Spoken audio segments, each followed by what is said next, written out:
नमस्कार, यह आकाशवाणी है। अभी आप मनोज कुमार शर्मा से समाचार सुनेंगे।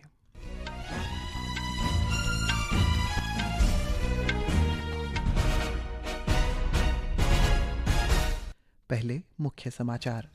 प्रधानमंत्री नरेंद्र मोदी ने कहा, केंद्र और राज्य सरकारों के सामूहिक प्रयास विकसित भारत के दृष्टिकोण की भावना को साकार करने में महत्वपूर्ण। उन्होंने नई दिल्ली में नीति आयोग की 11वीं शासी परिषद की बैठक की अध्यक्षता की।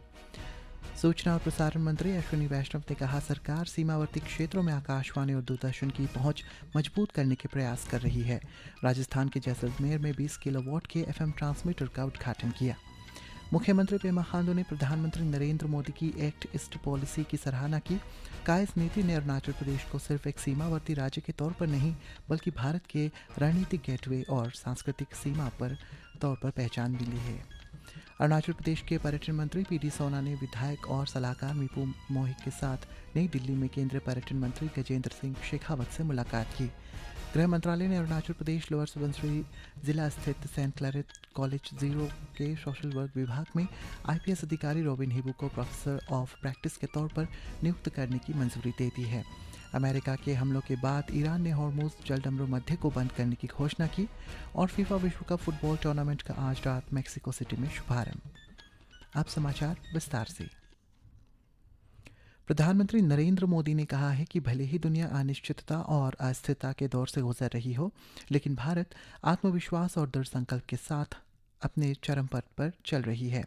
नई दिल्ली में राष्ट्रपति भवन में नीति आयोग की 11वीं शासी परिषद की बैठक की अध्यक्षता करते हुए श्री मोदी ने कहा है कि जैसे जैसे भारत विकसित भारत के लक्ष्य की ओर अग्रसर हो रही है, ऐसे में केंद्र और राज्य सरकारों की सामूहिक जिम्मेदारी और बढ़ती जा रही है। श्री मोदी ने कहा है कि राज्यों के बीच सहयोग, संवाद और विचारों का आदान प्रदान होना चाहिए। उन्होंने कहा कि नीति आयोग इससे सहयोग के लिए महत्वपूर्ण भूमिका निभा सकता है, ताकि सभी राज्यों और केंद्र शासित प्रदेशों के बीच विचारों का समुचित आदान प्रदान हो सके और विकसित भारत के लक्ष्य की दिशा में सामूहिक प्रयासों को बल मिले। सूचना और प्रसारण मंत्री अश्विनी वैष्णव ने आज जयपुर में आकाशवाणी परिसर में आयोजित कार्यक्रम में राजस्थान के रामगढ़ में 20 किलोवाट के एफएम ट्रांसमीटर का उद्घाटन वर्चुअल माध्यम से किया। इस कार्यक्रम में जयपुर के सांसद मंजू शर्मा, प्रसार भारती के अध्यक्ष प्रसून जोशी और आकाशवाणी के महानिदेशक राजीव कुमार जैन सहित अन्य वरिष्ठ अधिकारी उपस्थित रहे। इस अवसर पर श्री वैष्णव ने सामरिक अवसंरचना पर ध्यान केंद्रित करते हुए आकाशवाणी और दूरदर्शन से सीमावर्ती क्षेत्रों में संचार व्यवस्था को मजबूत करने के लिए आकाशवाणी और दूरदर्शन से सरकार की प्रतिबद्धता पर प्रकाश डाला। उन्होंने समय के साथ परिवर्तन पर भी बल दिया। मैं निवेदन करूंगा आकाशवाणी के सभी साथियों से और विशेषकर डीजी साहब से, राजीव जी से और हमारे प्रसार भारती के चेयरमैन श्री प्रसून जोशी जी से कि अब हम एक नए तरीके से सोचें आकाशवाणी के बारे में। हम आज के समय के हिसाब से आकाशवाणी को डिजिटल फर्स्ट और हाइपर लोकल इन दो सूत्रों में बांधे। जो भी डिजिटल प्लेटफॉर्म हमारे पास आज अवेलेबल है, अपना खुद का वेव्स ओटीटी है, उस प्लेटफॉर्म को यूज करें। लोकल आर्ट, लोकल संस्कृति, लोकल खान पान को आगे लाने का एक बहुत बड़ा प्लेटफॉर्म बनाए। अगले 1000 दिनों में एक मास्टर प्लान बना के आकाशवाणी और दूरदर्शन का पूरा ट्रांसफॉर्मेशन करे। आपको पूरा फ्रीडम है, जो आप कहोगे वो पॉलिसी बनेगी। पॉलिसी बनाने वाले आप, इम्प्लीमेंट करने वाले आप। श्री वैष्णव ने कहा है कि राजस्थान में सीमावर्ती क्षेत्रों में संचार और प्रसारण नेटवर्क को मजबूत करने के लिए यह पहल शुरू की गई है।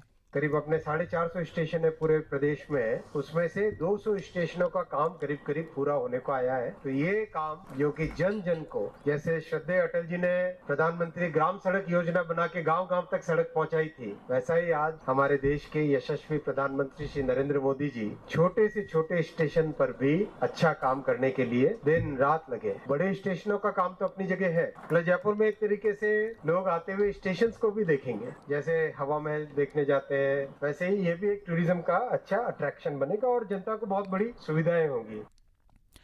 अरुणाचल प्रदेश के मुख्यमंत्री पेमा खांडू ने प्रधानमंत्री नरेंद्र मोदी की एक्ट ईस्ट पॉलिसी की सराहना की है। कहा कि इस नीति में अरुणाचल प्रदेश को सिर्फ एक सीमावर्ती राज्य के तौर पर नहीं, बल्कि भारत के रणनीतिक गेटवे और सांस्कृतिक सीमा के तौर पर पहचान मिली है। उन्होंने कहा है कि तिब्बत, भूटान और म्यांमार के साथ अंतर्राष्ट्रीय सीमा साझा करने और 1080 किलोमीटर से ज़्यादा लंबी अंतर्राष्ट्रीय सीमा होने की वजह से प्रधानमंत्री के नेतृत्व में अरुणाचल प्रदेश भारत के रणनीतिक और विकास से जुड़े विजन का एक अहम स्तंभ बनकर उभरा है। भारत के प्रधानमंत्री के तौर पर लगातार 12 साल की सेवा पूरी करने पर प्रधानमंत्री नरेंद्र मोदी को बधाई देते हुए श्री खांडू ने इस कार्यकाल को बदलाव लाने वाले शासन, दूरदर्शी नेतृत्व और अभूतपूर्व विकास का दौर बताया।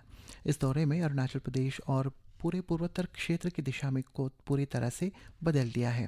अरुणाचल प्रदेश के लोगों की ओर से प्रधानमंत्री को लिखे पत्र में मुख्यमंत्री ने सीमावर्ती राज्य के विकास के लिए भारत सरकार से मिले लगातार समर्थन, मार्गदर्शन और प्रतिबद्धता के लिए आभार व्यक्त किया। राज्य के पर्यटन मंत्री पीडी सोना ने विधायक और सलाहकार मोपी मिहू के साथ नई दिल्ली में केंद्रीय पर्यटन मंत्री गजेंद्र सिंह शेखावत से मुलाकात की। श्री सोना ने कहा है कि सोशल मीडिया पोस्ट में बैठक में राज्य की चल रही पर्यटन पहलों पर विचार विमर्श किया गया और पर्यटन के बुनियादी ढांचे, गंतव्य विकास और अरुणाचल को एक अद्वितीय और टिकाऊ पर्यटन स्थल के रूप में स्थापित करने से संबंधित प्रमुख प्राथमिकताओं के बारे में चर्चा की गई। गृह मंत्रालय ने अरुणाचल प्रदेश के लोअर सुबनसिरी जिला स्थित सेंट क्लैरेट कॉलेज 0 के सोशल वर्क विभाग में आईपीएस अधिकारी रोबिन हिवू को प्रोफेसर ऑफ प्रैक्टिस के तौर पर नियुक्त करने की मंजूरी दे दी है। कॉलेज की ओर से जारी इस ब्रेक विज्ञान के मुताबिक दिल्ली पुलिस के जरिए भेजे गए प्रस्ताव के बाद मंत्रालय ने 20 मई को एक आधिकारिक सूचना जारी कर ये मंजूरी दी थी। अमेरिका ने ईरान पर सैन्य हमले शुरू किए हैं। जवाबी कार्रवाई में ईरान ने हॉर्मुज़ जलदमरू मध्य बंद करने की घोषणा की है और क्षेत्र में अमेरिकी सैन्य ठिकानों को निशाना बनाया है। अमेरिका की केंद्रीय कमान ने कहा है कि अमेरिका ने आत्मरक्षा में लगातार दूसरे दिन हमले किए हैं। इसमें ईरान की वायु रक्षा प्रणालियों, रडार और संचार ढांचों को निशाना बनाया गया है।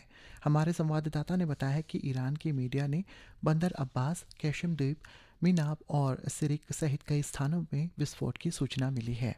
मिलिट्री कॉन्फ्रंटेशन अब ईरान की बॉर्डर से बाहर भी फैल चुका है। ईरान के इस्लामिक रेवोल्यूशनरी गार्ड कोर ने क्लेम किया है कि उन्होंने बहरीन, कुवैत और जॉर्डन में यूएस मिलिट्री फैसिलिटीज पर मिसाइल और ड्रोन अटैक्स लॉन्च किए हैं। ये लेटेस्ट अमेरिकन स्ट्राइक्स के रिस्पॉन्स में किया गया रिटेलिएशन है। ईरानियन स्टेट मीडिया के मुताबिक जॉर्डन के मुवाफक साल्टी एयर बेस पर 12 बैलिस्टिक मिसाइल्स फायर किए गए और तेहरान का कहना है कि इससे मिलिट्री फैसिलिटीज और एयरक्राफ्ट शेल्टर्स को नुकसान पहुंचा है। लेकिन जॉर्डन या यूनाइटेड स्टेट्स ने क्लेम्स की अभी तक कंफर्मेशन नहीं दी है। कुवैत ने टेम्पररी तौर पर एयर ट्रैफिक सस्पेंड कर दिया। बहरीन से आए रिपोर्ट के मुताबिक इंटरसेप्शन के बाद डॉन डेब्री रेसिडेंशियल एरियाज में गिर गया, जिसे माइनर डैमेज और चोट लगने की रिपोर्ट्स हैं। मल्टीपल कंट्रीज में मिलिट्री एक्टिविटी रिपोर्ट होने और की शिपिंग लाइंस पर प्रेशर बढ़ने के साथ ये फेयर्स और बढ़ रहा है कि कॉन्फ्लिक्ट एक और ज्यादा अनप्रेडिक्टेबल और डेंजरस फेज में एंटर कर सकता है। विनोद कुमार, आकाशवाणी समाचार, दुबई।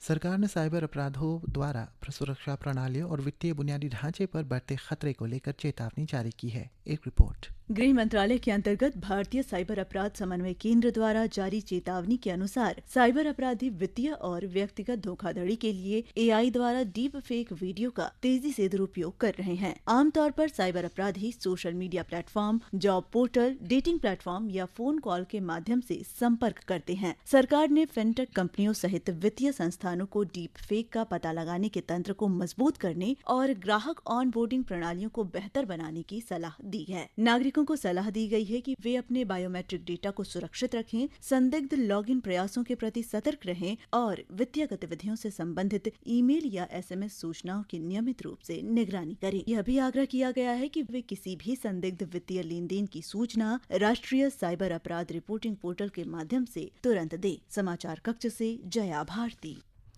फीफा विश्व कप फुटबॉल टूर्नामेंट आज से मेक्सिको सिटी में रंगारंग कार्यक्रम के साथ शुरू हो रहा है। ये टूर्नामेंट 19 जुलाई तक अमेरिका, कनाडा और मेक्सिको में आयोजित की जाएगी। उद्घाटन मैच में आज ग्रुप ए में मेज़बान मेक्सिको का सामना दक्षिण अफ्रीका से होगा। भारतीय समयानुसार ये मैच रात 12:30 बजे से शुरू होगा।